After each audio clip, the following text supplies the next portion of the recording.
What if creatures attacked the Earth, wiping out 95% of the human population within just 1 month? These creatures specifically target humans and leave other life forms unharmed. Who are these creatures, and where do they come from? Let's explore the answers through today's story. The story begins with a voiceover explaining that unknown creatures are emerging from sinkholes deep underground, attacking humans. Conventional weapons are ineffective against them, and they are impervious to harm. However, these creatures cannot attack people who are in places higher than 9,000 feet. As a result, people are advised to seek refuge at higher altitudes.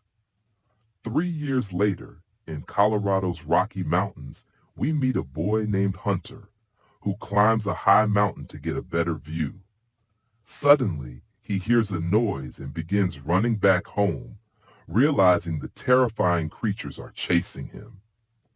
Just as the creature is about to attack, Hunter finds safety within a white line, marking an altitude of 8,000 feet or higher. The creature stops there, sparing his life.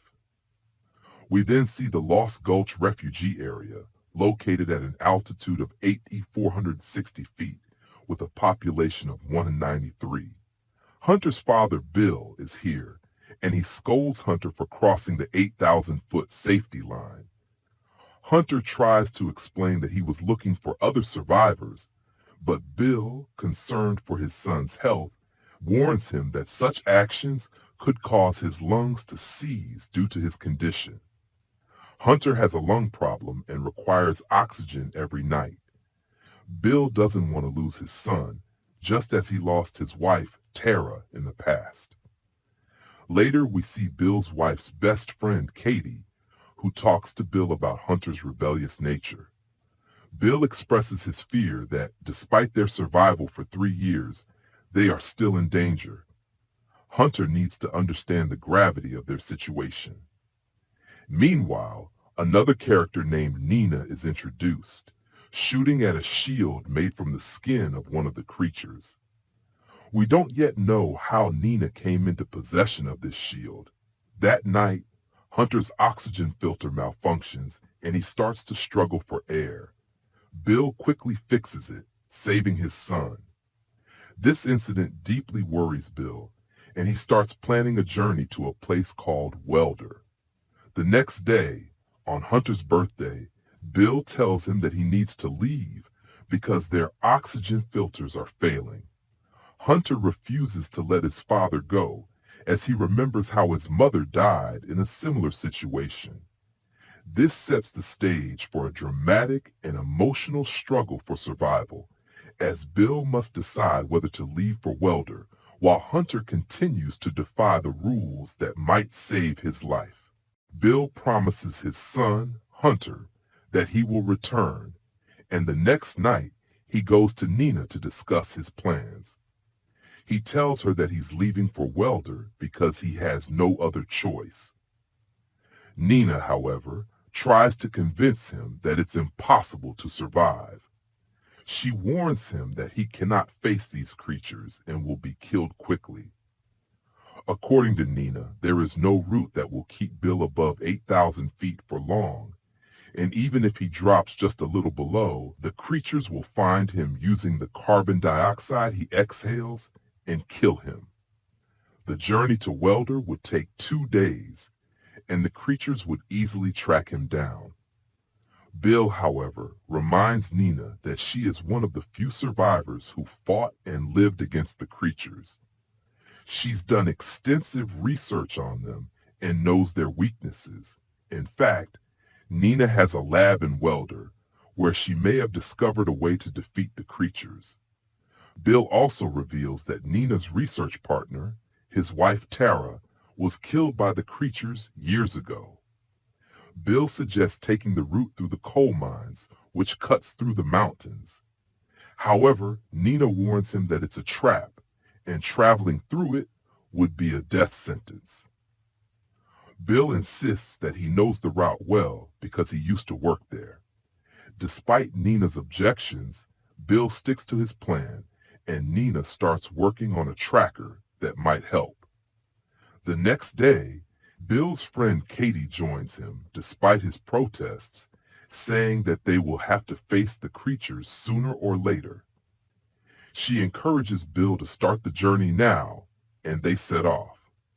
On their way, they meet up with Nina, who asks Katie how she plans to survive, as bullets don't affect the creatures. Nina admits that they may not survive, but she joins the mission anyway. The group plans to use their area to pass through the creature's most dangerous zone.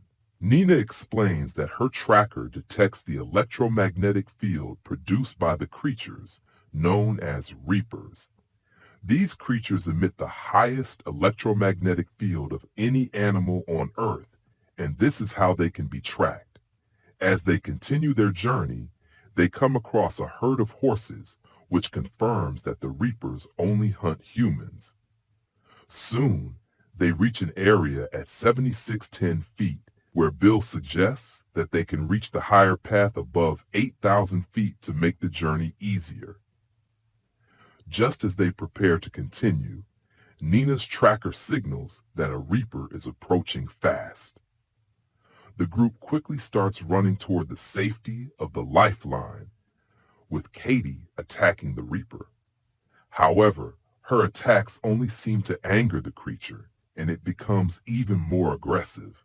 The group attempts to reach the safety line using skis, but the creature tries to disrupt their progress. Despite the creature's interference, they manage to reach the 8,000-foot line, where the reaper cannot follow. The reaper stops just outside the line. They find a resort nearby to spend the night. Here, Nina shares her research findings. These creatures are not predators hunting for food. They enjoy hunting humans for sport, not for sustenance. The reapers emerged from the ground and wiped out 95% of the population in a month without stopping to eat their prey. Nina believes something is fueling them, giving them power. The next morning, the group arrives at the coal mine, which is located at an elevation of 8,092 feet. Bill explains that the mine's level 9 connects to level 8 by stairs, from where they can reach a higher path leading to Welder, which is 19 kilometers away. However, Nina raises concerns, asking Bill how he knows the mine will stay above the safe line of 8,000 feet, given that the tunnels are not straight or at a consistent height. Bill admits that the mine does descend by 231 yards, 211 meters, below the safe line, but they have no choice but to proceed. Nina is right to worry because the reapers are capable of tracking them underground. They can detect carbon dioxide in the air, and the mine's tunnels will be an easy target for the creatures. The group decides to proceed, but they encounter a blocked tunnel. They then decide to take a different path through level 7, which is 914 meters below the safe line. Nina tells Bill this is a dangerous decision, but Bill insists that they need to push forward. Nina and Katie eventually agree to join him, and as they move deeper into the mine, they realize they've been spotted by the reapers. As they turn off their lights to avoid detection, they hear the reapers closing in. They manage to hide in a small hole in the tunnel, holding their breath. The reaper tries to sense their breath using sensors on its tail.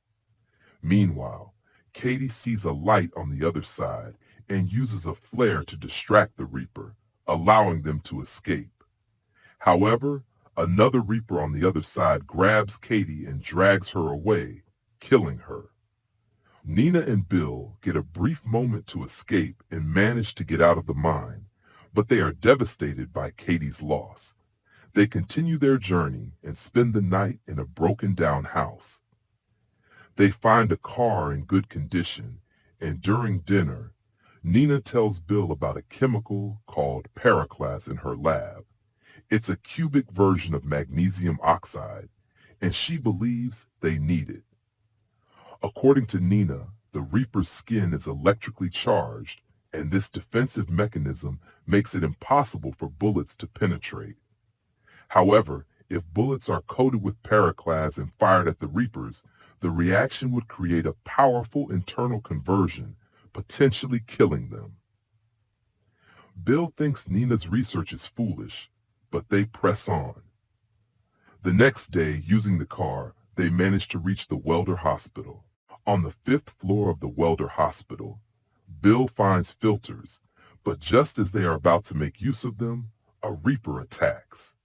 They manage to escape by firing oxygen cylinders to slow the creature down.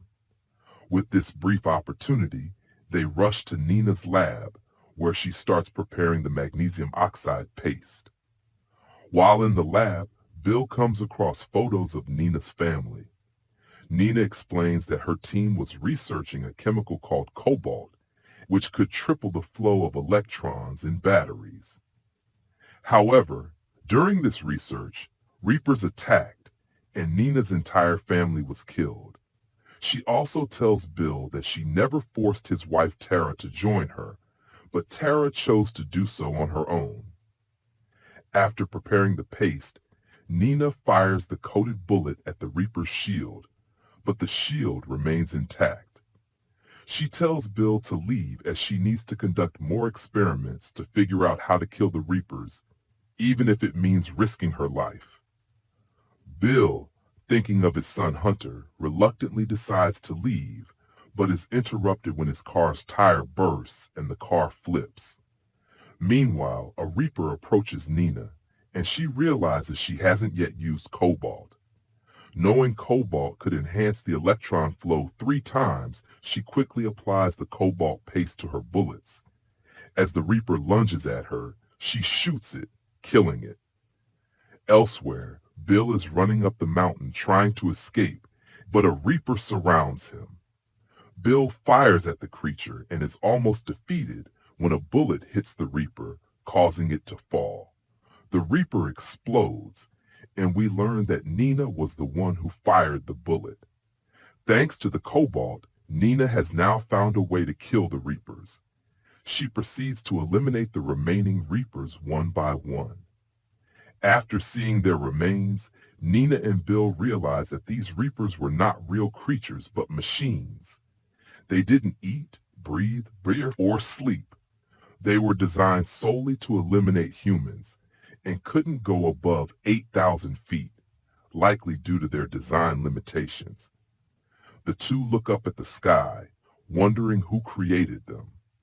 As the remaining survivors now know how to kill the Reapers, they form groups to hunt the creatures. The movie ends with a sense of suspense, leaving the identity of who sent the Reapers a mystery, which will likely be explored in the next part of the film. The movie concludes with a shot of the Reaper's remains, signaling that the danger is not over yet. If you enjoyed this video, don't forget to like and subscribe to the channel, and stay tuned for our next exciting video.